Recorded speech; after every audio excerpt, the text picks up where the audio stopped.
A health savings account is a unique tax-advantaged tool designed to help people with specific health insurance plans save for medical expenses.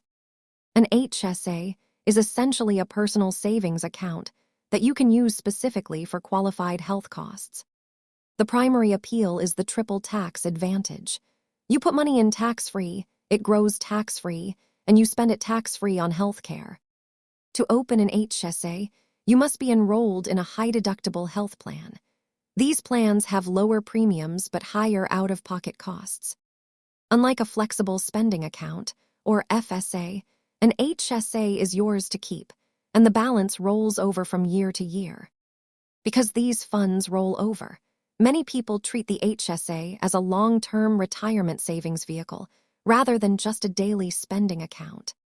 By letting the money grow through investments, you can build a significant nest egg specifically for future medical costs in retirement.